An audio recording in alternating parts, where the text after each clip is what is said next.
하나님의 말씀은 창세기 47장 1절로부터 6절까지 말씀입니다. 거룩하신 하나님의 말씀을 귀 기울여 들으시고 읽으시기 바랍니다. 요셉이 바로에게 가서 고하여 이르되 내 아버지와 내 형들과 그들의 양과 소와 모든 소유가 가나안 땅에서 와서 고센 땅에 있나이다 하고 그의 형들 중 5명을 택하여 바로에게 보이니 바로가 요셉의 형들에게 묻되 너희 생업이 무엇이냐?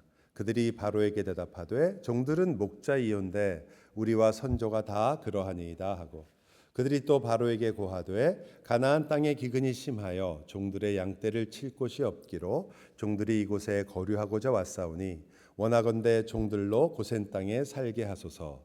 바로가 요셉에게 말하여 이르되 내 아버지와 형들이 내게 왔은즉 애굽 땅이 내 앞에 있으니 땅의 좋은 곳에 내 아버지와 내 형들이 거주하게 하되 그들이 고센 땅에 거주하고 그들 중에 능력 있는 자가 있거든 그들로 내 가축을 관리하게 하라.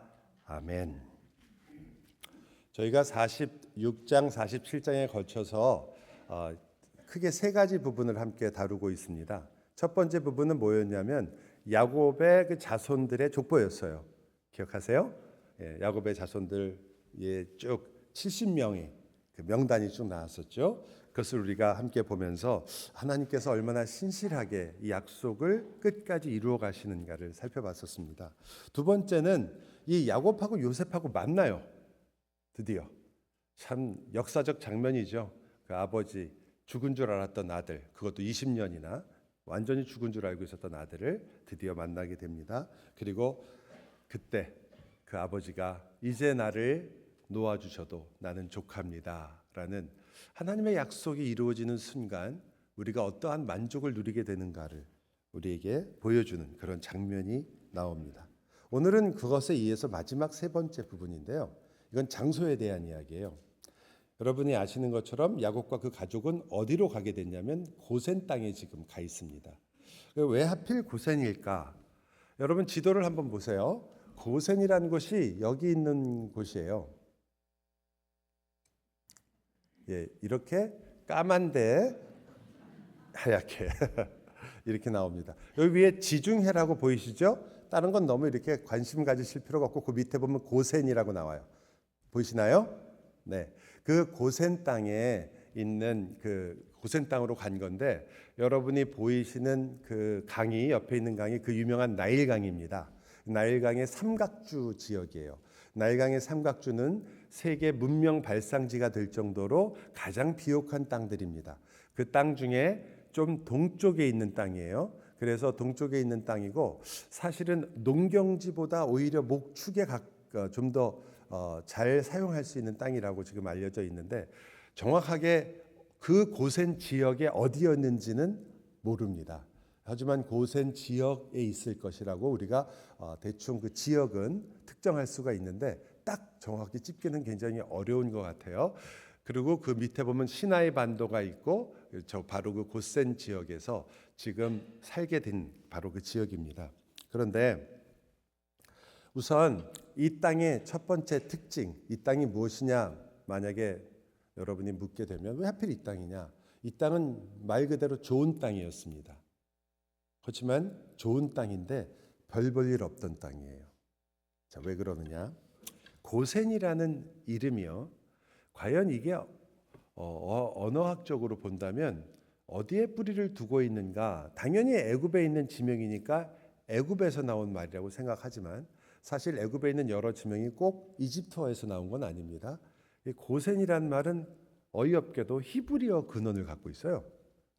그리고 이 고센이란 단어의 명확한 뜻은 아직 정확하게 요거다라고 말하기는 굉장히 어렵지만 학자들 간에 가장 받아들여지는 단어는 욥기에 나와 있는 단어, 욥기 4장 7절에 나와 있는 단어인데 7장 6절 죄송합니다. 7장 6절에 보면 흑덩이라는 단어가 나옵니다.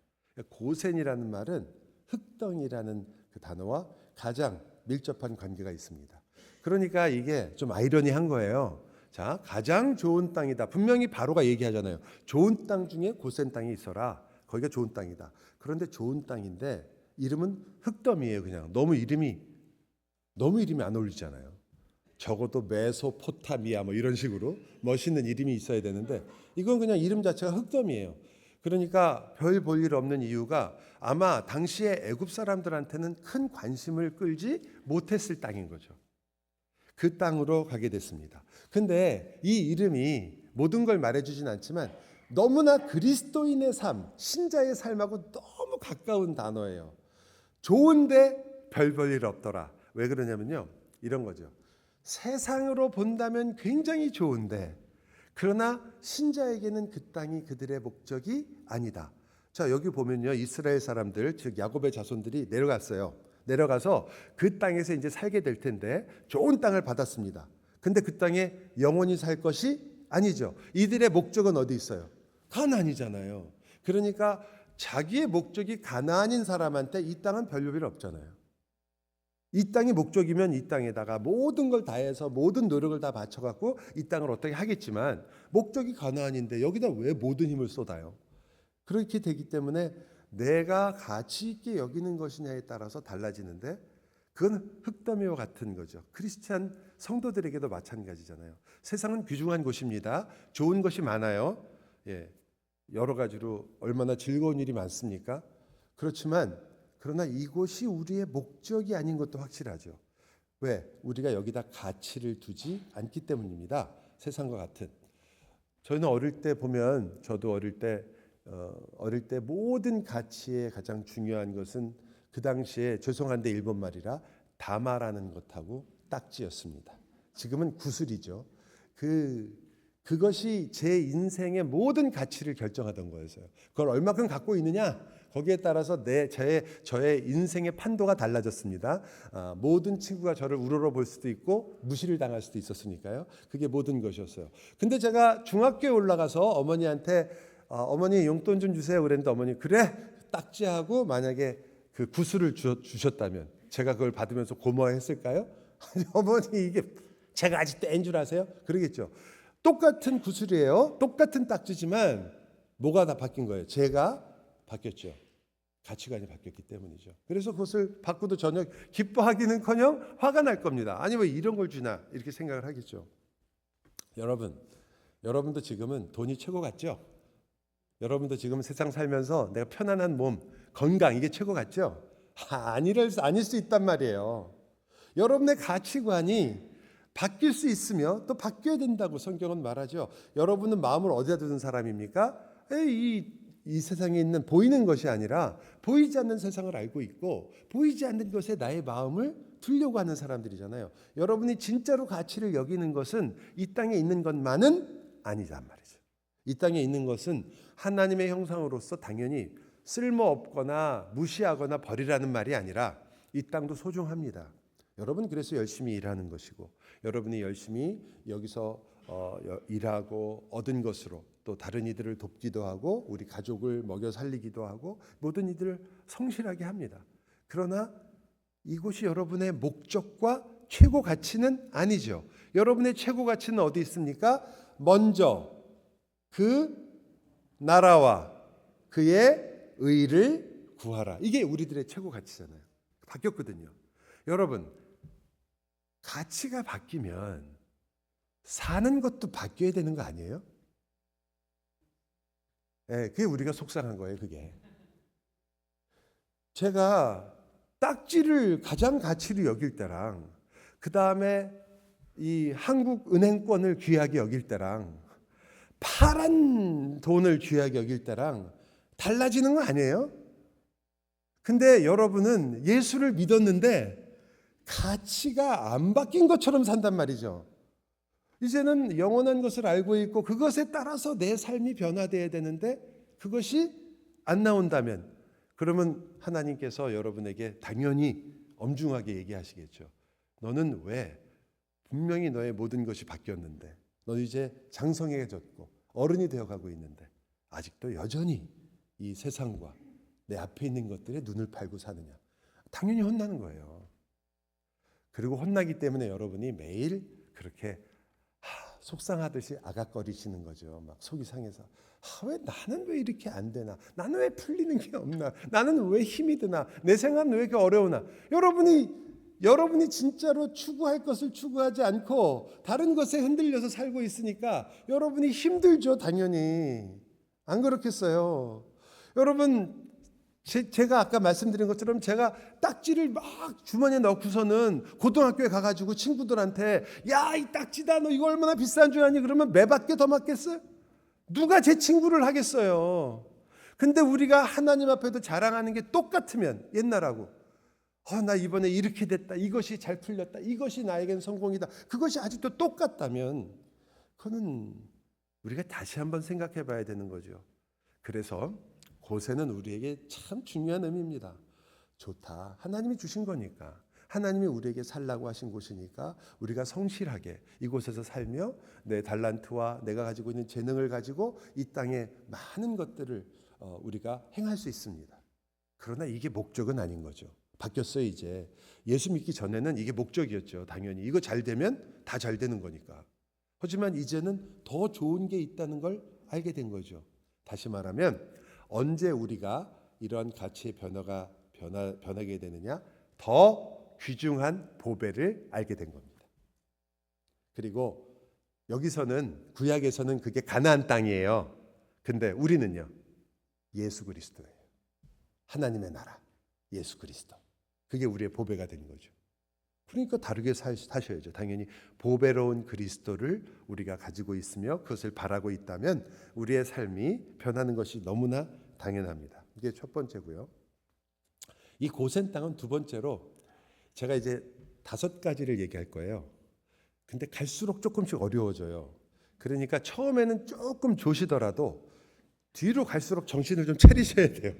왜냐면 마지막에 어려운 건 진짜 조금 어려워요. 그러니까 여러분이 놓치시면 안 되니까. 두 번째는 이 고센이 어떤 이유 때문에 이 땅이 중요하냐면 이게 어떤 의미를 갖고 있냐면요.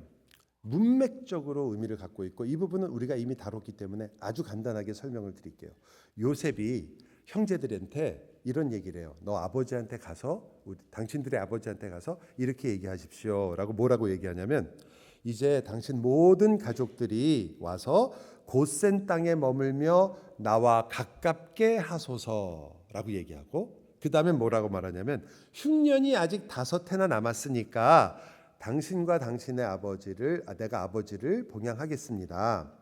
아버지와 아버지의 가족과 아버지께 속한 모든 사람에게 부족함이 없도록 하겠나이다. 하더라고 전하소서 이렇게 얘기해요. 그래서 이제 모시고 오라 이 말이잖아요. 무슨 뜻이냐면 고센이라는 것이 2가지 의미를 갖고 있어요. 심지어 어떤 학자들은 고센이라는 단어 자체가 가깝게 하다라는 의미가 있을 것이다라고 추측하기까지 했어요. 왜? 이 요셉이 한 문맥 속에서 고센이라는 것은 고센 땅에 오셔서 나와 가깝게 하소서 그렇게 했으니까. 가깝게, 즉 우리식으로 말하면 이 고센 땅에서 하나님께 더욱 가까이 가는 것이고 두 번째는요. 그래서 하나님께서 부족함이 없게 하신다. 고센 땅의 또 하나의 중요한 점은 아까는 좋지만 별 볼 없다. 의미 아셨죠? 두 번째는요. 지금 말한 것처럼 어떤 거요? 가깝게 하지만 그래서 어떻게 돼요? 부족함이 없는 것. 그게 고센입니다. 제가 사실은 이게 굉장히 일부에서는 이거 길게 설명을 드렸거든요. 하지만 여러분 이미 이건 제가 설교를 한 부분이에요. 조금 정리를 한 거니까 만약에 필요하시면 돌아가셔서 가까이 하소서라는 제목을 찾아서 설교를 다시 들으시면 됩니다. 어쨌든 그래서 부족함이 없을 것이다라는 것이 이 고센 땅의 또 하나의 의미입니다. 여러분 고센 구역이 저희 교회에 있습니다. 그래서 설명할 때 구역장님이 맨날 이렇게 설명해요. 여러분 오해하지 마십시오. 우리는 고집센 구역이 아닙니다. 성경에 나오는 고센 구역입니다. 그렇게 얘기하는데 근데 고집센 구역 맞아요. 그 구역장님도 고집이 세고 구역도 고집이 셀 거예요. 근데 이건 농담이고 그 고집은 센데 하나님의 고집이 센 구역이에요. 센 곳이 고센이에요. 구역이 아니라 하나님이 그 이스라엘 민족과 함께 가겠다고 그래서 그곳에서 내가 모든 것을 채우겠다고 직접 약속하신 곳이거든요. 누구에게요? 야곱에게. 자, 세 번째는요.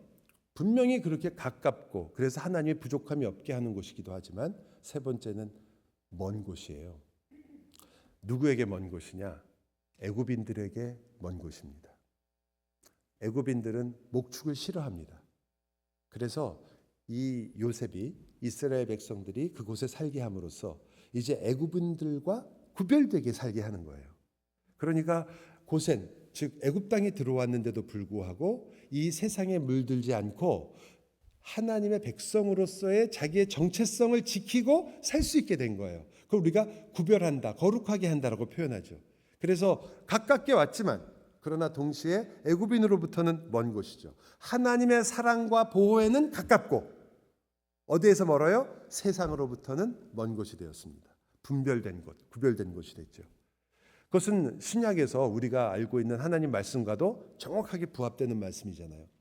너희는 이 세상, 이 세대를 본받지 말고 오직 마음을 새롭게 함으로 변화를 받아 하나님의 선하시고 기쁘시고 온전하신 뜻이 무엇인지 어떻게 해요?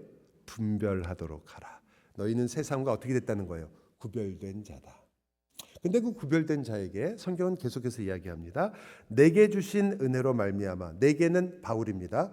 바울이 자기에게 주신 은혜로 말미암아 너희 각 사람에게 말하노니 마땅히 생각할 그 이상의 생각을 품지 말고 오직 하나님께서 각 사람에게 나누어 주신 믿음의 분량대로 지혜롭게 생각하라.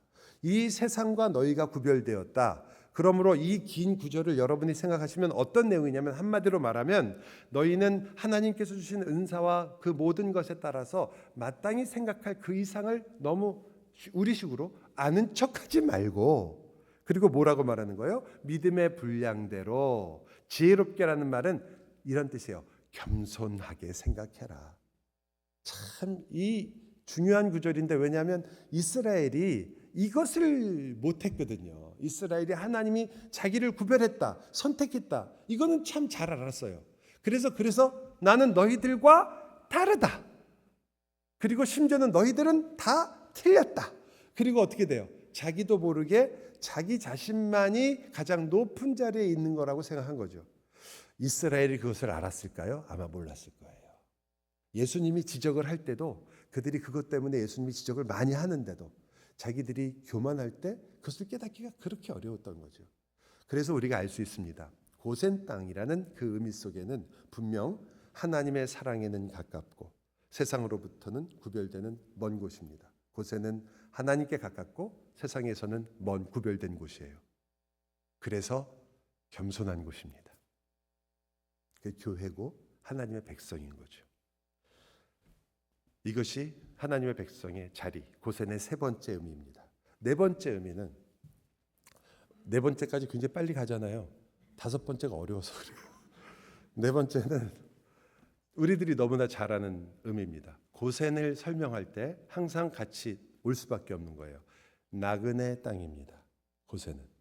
자, 4절을 한번 같이 읽었으면 좋겠습니다. 오늘 본문 4절입니다.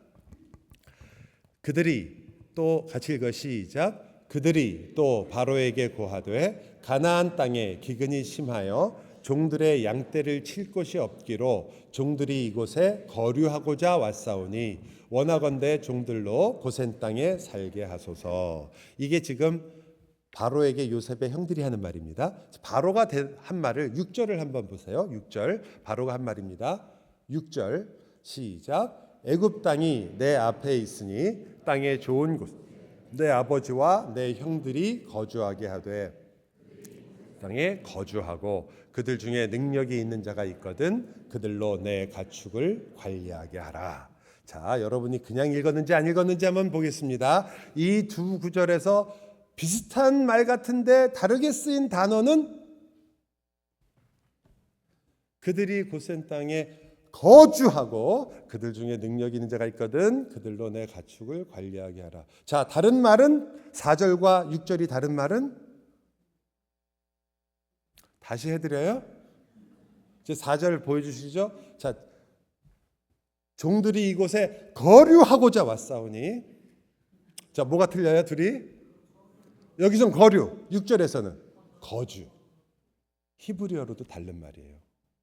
거류라는 말은 임시로 거처 한다는 뜻입니다. 그러니까 지금 형들은 처음부터 뭐라고 얘기하는 거예요? 우리 여기서 영원히 살려고 온 게 아니다. 우리는 여기 잠시 있으러 왔다. 그렇게 얘기하는 거고, 바로는요, 너희 여기서 계속 살아서 우리 중에 한 사람처럼 되라, 이런 뜻입니다. 바로와 그 이스라엘 즉 야곱의 자손과는 생각이 처음부터 달라요. 그러니까 이들은 무엇으로 온 거예요? 이 땅에 살지만, 이 세상 속에 들어왔지만, 애굽은 우리가 아는 것처럼 세상 속이라고 우리가 알 수 있잖아요. 들어왔지만 우리는 여기에 속하지 않은 나그네다. 고센 땅의 네 번째 특징은 그래서 나그네라는 것입니다. 우리가 이것을 보면서 하나님께서 이 하나님의 백성들을 이끄시는 방법도 충분히 알 수 있어요. 제가 이 창세기 마지막 부분과 출애굽기 시작을 하면서 제일 어려워하는 부분 중에 하나인데, 하나님 이렇게 복잡하게 가나안 땅에 있다가 거기서 뭐 지지고 볶아 갖고 뭐 어떻게 하다가 거기서 독립군을 결사해 가지고 그 들어가서 나라를 차지하고 뭐 이렇게 하면 그거 뭐 멋있는 이야기가 될 것 같은데, 그걸 구태여 또 애국까지 갖다 보내 가지고 거기서 또 인구를 늘려 가지고 그걸 또 다시 끄집어내서 애굽을 먹으면 되잖아. 아니 뭐 다른 그 좁은 가나안, 좁아 터진 가나안까지 또 데리고 와. 그렇게 하시는 이 이유가 뭡니까 도대체? 근데 이것을 보면 알 수 있어요. 아브라함한테도 그렇게 해요. 그리고 심지어 이삭도 그렇게 될 뻔했어요. 그건 이러한 패턴이 계속된다는 건 하나님의 의도가 있다는 거 아니겠습니까? 하나님께서 왜 하필이면 그렇게 하는가? 왜 이 나그네의 삶을 가르치는가? 왜 그래요?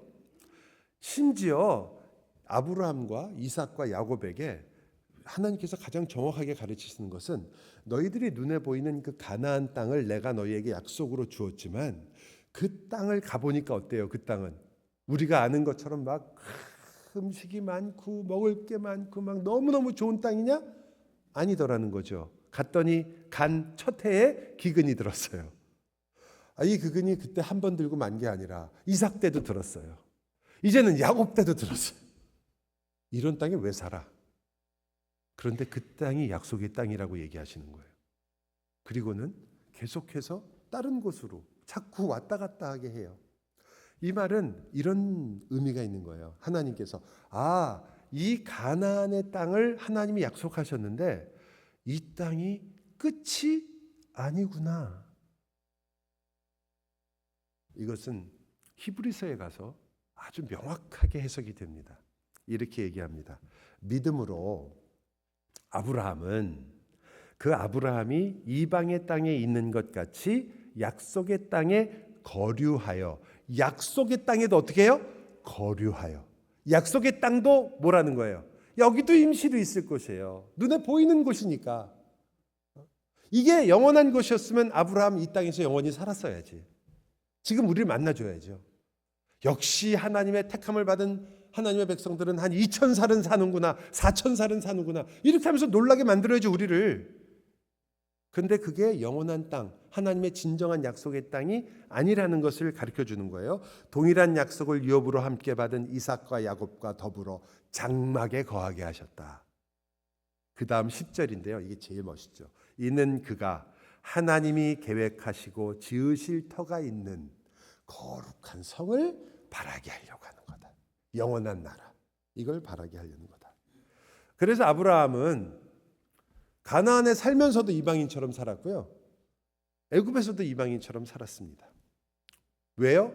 하나님의 거룩한 성을 바라게 하신 겁니다.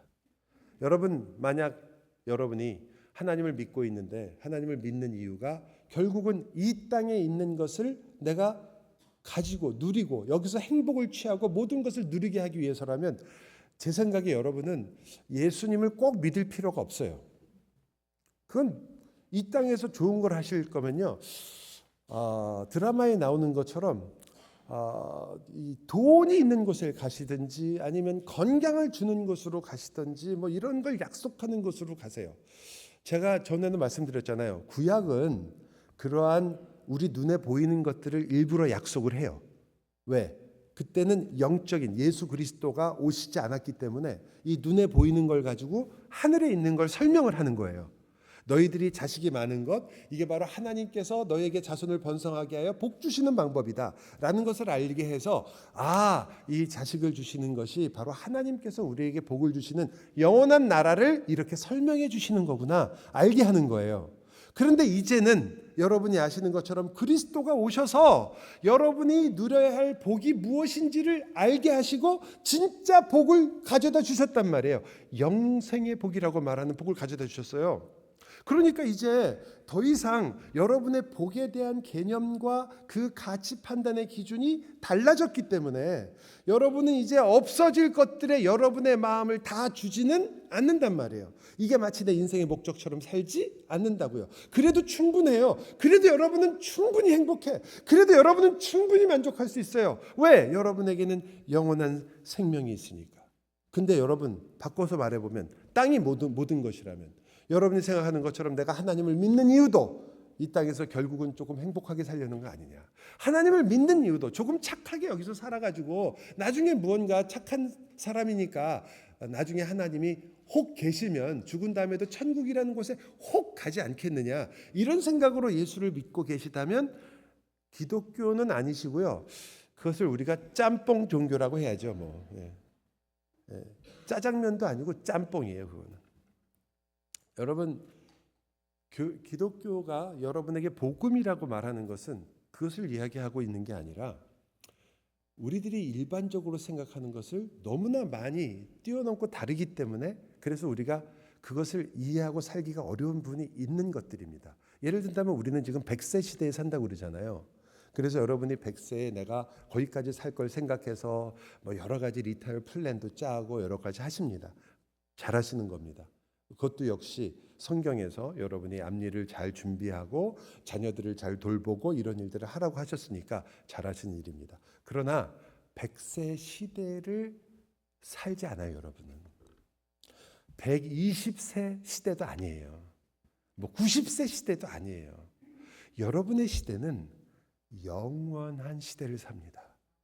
여러분은 인생을 계획하실 때 지금의 여러분이 생각하죠. 나 이제 좀 있으면 하나님 부르시면 가게 될 텐데 내가 뭘 할 수 있나? 이렇게 할 수 없는 이유가, 여러분의 인생을 지금부터 계획할 때 여러분 은퇴 계획만 하는 게 아니라 여러분의 영원한 삶을 계획하고 사는 사람들이 여러분이요. 그게 여러분의 인생 계획에 들어가 있어야 돼요. 지금 여러분은 100세 동안 내가 어떻게 살 것인가가 아니라 이 영원을 유업으로 받을 자로서 내가 무엇을 해야 될 것인가를 생각해야 돼요. 그래서 우리가 이웃을 사랑하는 거예요. 그래서 우리가 있는 것에 집착하지 않고 다른 이들에게 베풀 수 있으려고 하는 거예요. 그거는 영원을 알고 있기 때문에 준비하는 거잖아요. 왜 우리가 누구랑 싸우고 내 마음대로 살고 내가 원하는 대로 하고 그렇게 하고 살면 되지 남의 눈치 보고 왜 우리가 눈치를 보나요? 여러분, 제가 왜 여러분 눈치를 보고 사는지 모르세요 아직도? 저도 저희 어머니에게는 좋은 괜찮은 아들, 귀한 아들이에요.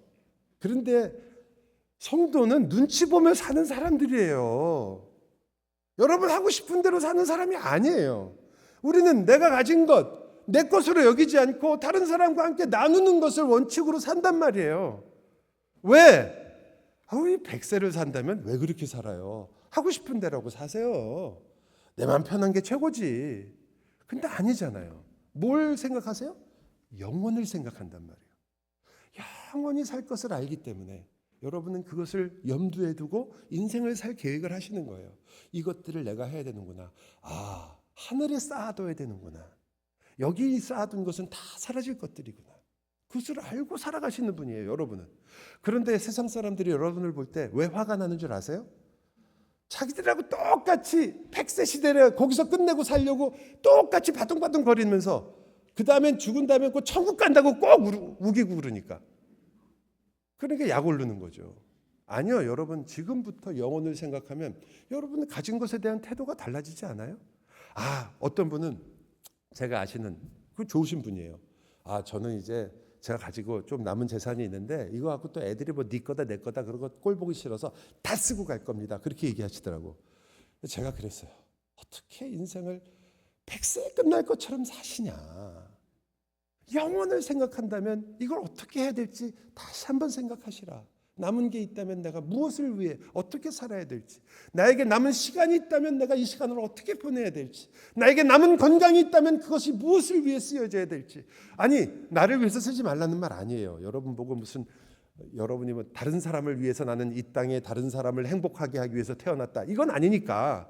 여러분은 주님의 영광을 위해 태어났고, 여러분이 잘되고 여러분이 건강하고 여러분이 하나님의 뜻 안에서 건강하게 사는 것 하나님도 기뻐하십니다. 당연히 하셔야죠.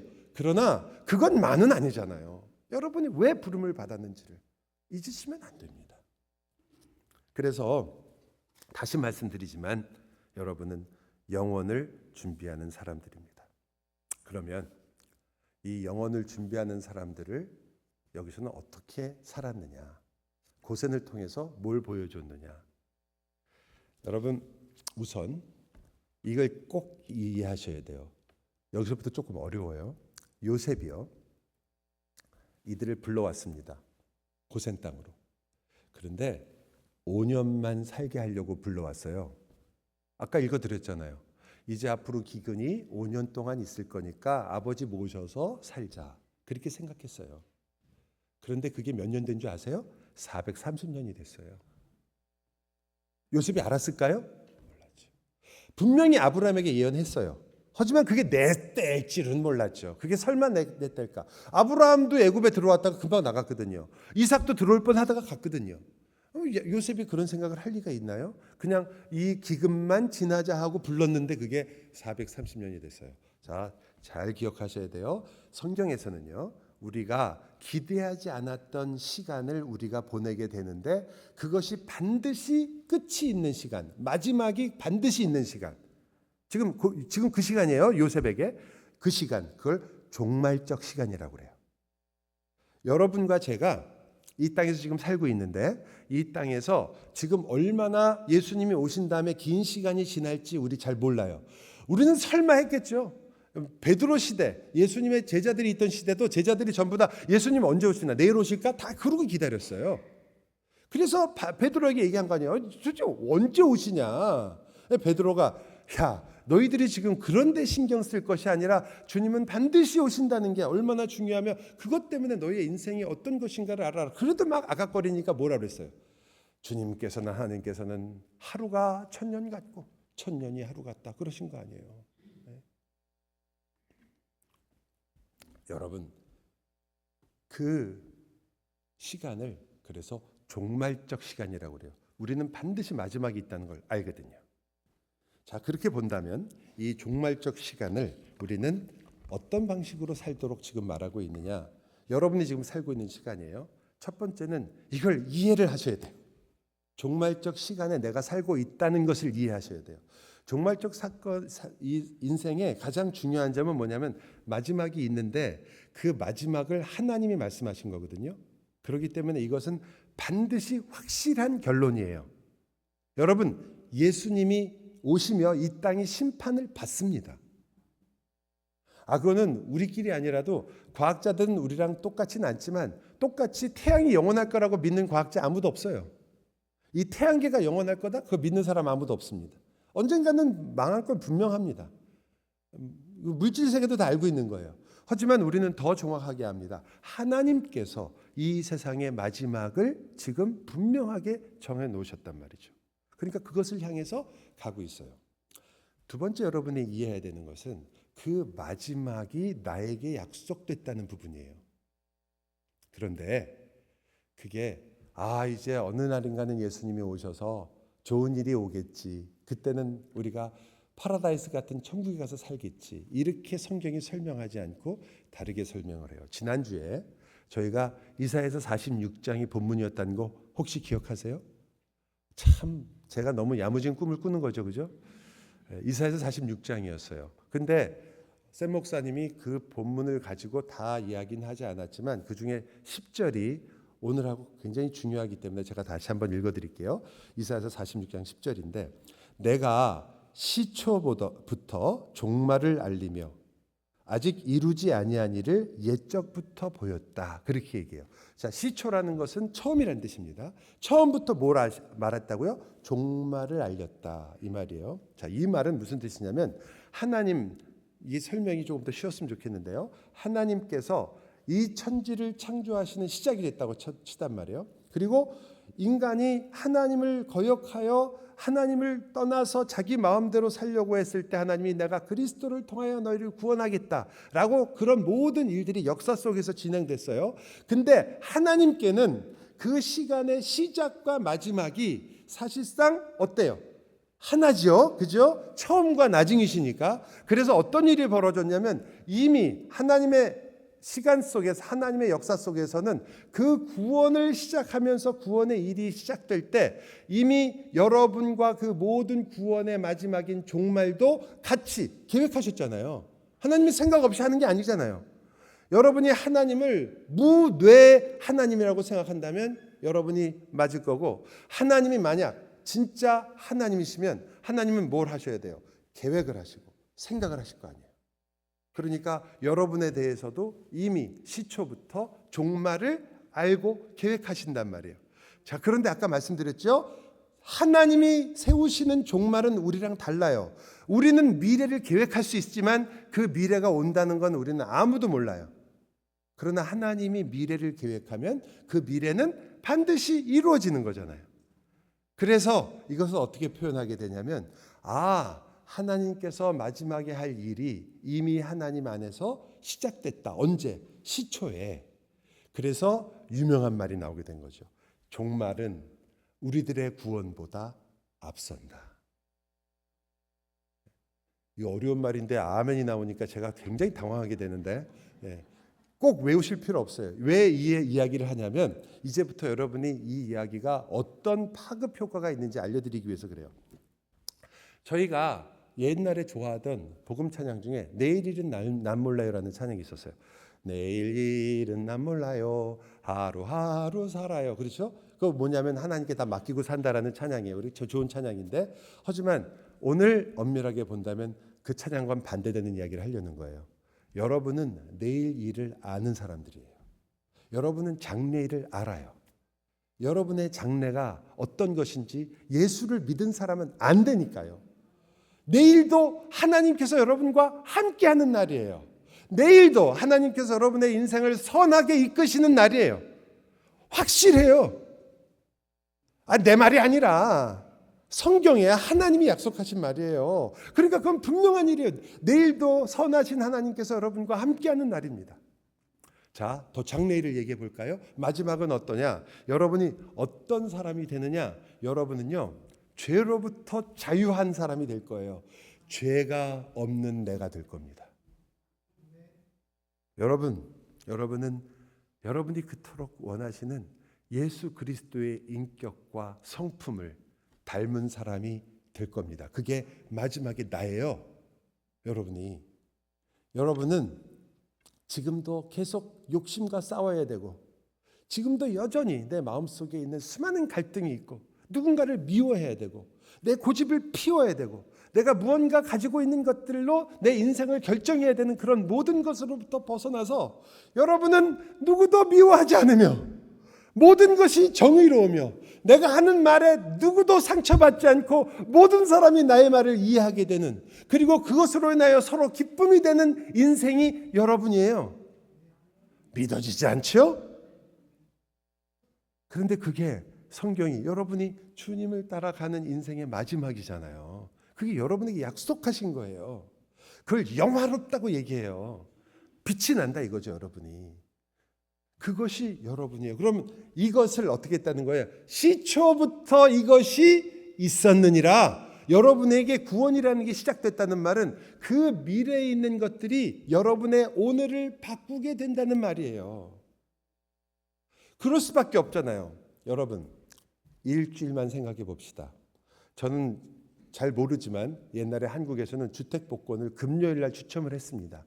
여러분이 금요일날 추첨되는 주택복권의 번호를 확실하게 안다. 그러면 어떻게 할까요? 오늘 복권 사요 안 사요? 모를 때는요, 돈 낭비죠. 그 말이 되냐? 그게 확률을 따져서 말도 안 된다 그랬는데 번호를 확실히 안다면요, 이건 안 산 사람이 웃긴 사람이죠. 그죠? 이런 예를 드는 이 제 마음의 안타까움을 좀 생각을 해보세요. 겨우 복권 갖고 설명을 하는, 그리고 그 이야기를 듣고 있는 여러분의 수준을 좀 생각해 보세요. 우리가 지금 어떤 얘기를 하고 있는지. 하나님께서 여러분에게 그렇게 줬는데도 그러면 여러분이 그것 때문에 오늘 바뀌어야 될 거 아니에요. 이게 너무나 분명한데, 나는 이 땅에 속한 사람이 아니고 하늘에 속한 사람이구나. 나는 죄와 관계없이 영원한 자유를 누릴 사람이구나. 그러니까 지금 어때요? 죄와 싸울 수 있구나. 내가 죄에게 지지 않는구나. 내가 죄 앞에서도 하나님을 쫓아갈 수 있구나. 내가 하나님의 거룩한 법을 따라 살겠구나. 그거 여러분을 바꿔야지. 너무 분명하니까. 여러분은 여러분의 말을 통해서 누가 상처를 입거나 흔들리거나 그것으로 모든 것을 잃어버릴 사람이 아니에요, 이제. 그럼 어떻게 돼요, 지금? 그게 여러분의 영향을 끼쳐서 내가 혹 잘못하더라도 그럼 어떻게 해요? 기분 좋게 사과할 수 있잖아요. 기분 좋게 바로잡을 수 있잖아요. 내가 이럴 사람인데 오늘 내가 말을 잘못했네. 그거 인정하는 게 뭐가 어려워? 왜요? 난 내가 누군지 아는데요. 여러분이 어떤 사람이 될 줄 아는데 여러분이 있는 뭐가 여러분을 막겠습니까? 여러분, 우리가 하다가 잘못돼서 몽땅 작살이 났어요. 여러분 어때요? 왜 작살난 게 뭐가 큰 문제예요? 다 무너진 게 뭐가 문제예요? 나는 무너지지 않을 영원한 유업을 받을 사람인데. 그래서 이겨나갈 수 있잖아요. 다 잃어버린 것처럼, 다 실패한 것처럼 살지 않을 수 있단 말이에요. 여러분이 그것을 알고 있는 사람들이니까. 근데 우리의 내일을 마치 모르는 사람처럼 사신다 이거죠. 여러분의 장래를 모르는 사람처럼 살 수는 없는 겁니다. 여러분, 여러분에게는 그래서 종말이 진실이에요. 고센은 그것을 바라보는 종말적 땅입니다. 그 자리가 마지막이어서 종말이 아니라 사실은 가나안을 바라보기 때문에, 가나안뿐 아니라 어디를 바라보니까 영원한 나라를 바라보니까 종말적인 땅입니다. 430년이 지나서 그들은 생각지도 않았던 그 시간을 지나고 드디어 가나안으로 출발하게 됩니다. 그때 홍해를 가르고 그 길을 걸어갔던 모세가 이렇게 노래를 합니다. 여호와를 찬송하리니 그는 높고 영화로우시며 말과 그 탄자를 바다에 던지셨습니다. 애굽 군대를 다 그냥 수장시켜 버린 거죠. 그리고 이렇게 말합니다. 여호와는 나의 힘이요 노래이시며 나의 구원이시로다. 그는 나의 하나님이시니 내가 그를 찬송할 것이요 내 아버지의 하나님이시니 내가 그를 높이리로다. 여호와는 용사시니 여호와는 그의 이름이시로다. 이렇게 찬양을 합니다. 즉 이제 고센 땅에 있었던 그 430년의 종말을 맞는 거예요. 출애굽기는 창세기의 종말이에요. 드디어 430년이 지나고 그들은 가나안 약속의 땅으로 들어가게 된 거예요. 그때 바다가 갈라지고요. 하나님께서 그들을 약속하신 대로 구하셨습니다. 홍해를 가르고라도 건져내셨다고요. 만약에 그게 우주 속에서 미아가 됐다면 하나님은 이 우주를 가르셔서 그들을 분명히 그곳에서 끄집어내셨을 거예요. 그래서 시편 기자가 뭐라고 그래요? 하늘로부터 하나님의 영광과 능력이 떨어지며 그 바다를 가르시고 그의 백성을 건져내셨도다. 그러시게 하신다니까요. 여러분과 저에게도 마찬가지죠. 놀라운 일이었기 때문에 모세가 노래합니다. 그런데 여러분 아시는 것처럼 모세의 이 노래가 마지막이 아니에요. 가나안으로 들어가는 게 마지막이 아니에요. 아까 말씀드렸잖아요. 우리를 기다리고 있는 영원한 영광이 있다고. 구약과 신약의 종말은 절대로 홍해가 아닙니다. 계시록 15장에 가면 다른 바다가 등장합니다. 내가 보니 불이 섞인 유리바다 같은 것이 있고 짐승과 그의 우상과 그의 이름의 수를 이기고 벗어난 자들이 유리바닷가에 서서 하나님의 검은 고를 가지고 찬양합니다. 완성된 하나님의 나라 앞에서 성경은 유리바다를 이야기하죠. 홍해의 완성입니다. 그때 창세기가 출애굽기에서 종말을 맞이한 것처럼 신약과 구약은 계시록 앞에서 종말을 맞이합니다. 그리고 그때도 유리바다, 그곳이 불에 타고 그 모든 것이 우리를 공격할 것처럼 보이는 그곳에서 짐승의 수가 하나님의 백성들을 붙잡고 있는 그곳에서 하나님께서 그 모든 것을 가르고 그의 백성들을 구하십니다. 그리고 그래서 그 다음 무슨 말이 나올 것 같아요? 이렇게 나옵니다. 하나님의 종 모세의 노래, 어린 양의 노래를 불러 이르되. 다시 나와요. 그렇지만 이번엔 뭐가 있어요? 모세의 종이 끝이 아니라 누구 노래가 끝이에요? 어린 양의 노래가 끝이에요. 나의 주는 전능하신 분, 크고 놀라운 일을 나에게 행하셨습니다. 그 길이 의로우시며 참되십니다. 이 주님을 누가 두려워하지 않으리요? 누가 찬양하지 않으리요? 오직 주님만이 거룩하십니다. 주님의 의로운 일이 나타났으니 모든 민족이 주님께 와서 경배할 것입니다. 여러분, 성경에 다윗도 그렇고요, 바울도 그렇고 요한도 그렇고 우리랑 똑같은 말을 써요. 전능하신 하나님, 능력이 있는 하나님. 그런데 저와 여러분의 전능과 능력은 그저 힘이 좋아서 또 모든 걸 하실 수 있으니까 이런 일들을 다 해결하시는 분이에요. 그러나 성경에 다윗이 말하는 전능이라는 단어는 그렇게 간단하지가 않아요. 그 안에는요, 그의 인생에 모든 상처가 있어요. 그가 겪어왔던 인생 속에서 혼자 걸어가야 했고 사울의 핍박을 받아야 됐고 그가 하나님의 아들이고 하나님의 택함을 받은 자임에도 불구하고 계속 도망다녀야 했던 그 인생의 아픔과 어려움이 있어요. 그런데 하나님께서 그를 끝까지 추적하셔서 그가 그 모든 어려움과 힘든 속에서도 내가 너를 잊지 않고 어디에 있든지 심지어 홍해 바다를 갈라서라도 모세여 이스라엘이여 내가 너희를 건져낼 것이다 라는, 그때 그가 말하는 거예요. 정말 주님은 하나님이십니다. 정말 하나님이십니다. 어떻게 저를 여기까지 오셔서 이 바닷속까지 오셔서 나를 건져내셔서 여기까지 살리십니까? 그 마음이 있는 거예요. 여러분과 제가 그저 하나님에게 이름을 붙이는 이름이 아니라 여러분이 혼자 외로웠던 시간, 아파서 힘들었던 인생, 마음대로 되지 않았던 그 많은 일들, 그래서 여러분이 속상했던 시간들, 교회에서든 직장에서든 그토록 마음속에 가지고 있었던 그 수많은 갈등과 어려움들, 그것 때문에 주저앉고 쓰러졌던 적, 그 모든 것 속에도 주님이 반드시 찾아오셔서 내가 바다를 가르고라도 너의 인생을 건지신다는 그 하나님의 약속이 이루어지는 순간이라고요.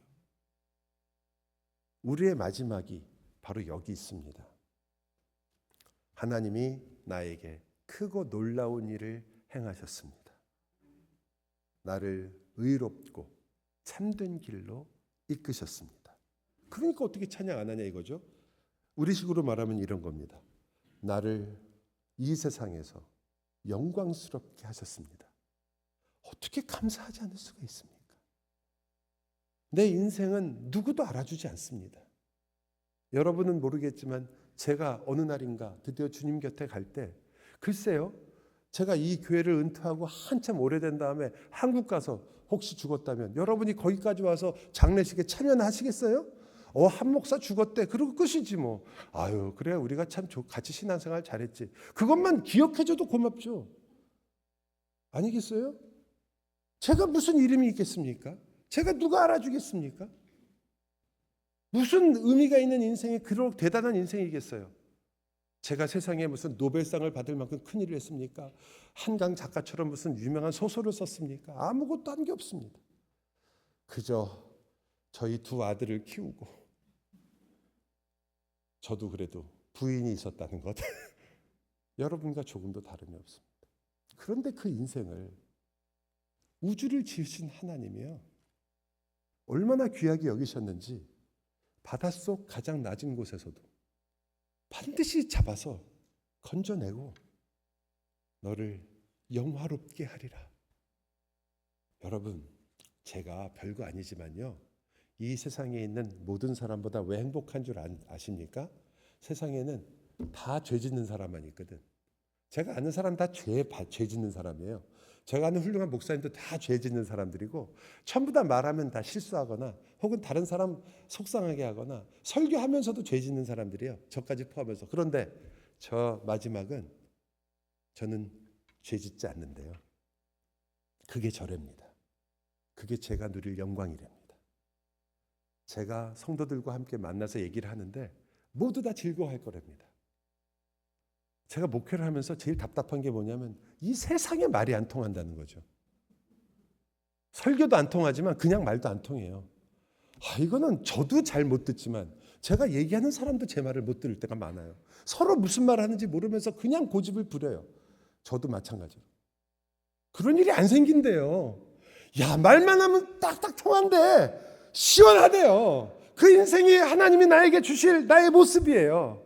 그것이 지금 왜 우리가 그것 때문에 지금 다르게 살 수 없단 말이에요. 그것을 내가 누릴 것인데 내가 지금 왜 그것 때문에 그것이 되지 않는 것 때문에 왜 내가 내 인생을 갉아먹고 있어야 돼요? 그럴 필요 없잖아요. 감사하고 하나님 제가 그 길을 가고 있으니 감사합니다. 그 길 속에 있으니 내 형제들도 내 자매들도 그 길 속에 있으니 우리가 함께 그 길을 가겠습니다. 모든 일 속에서 하나님의 은혜를 구합니다. 주님, 나는 주님의 것입니다. 기도합시다. 기도합시다.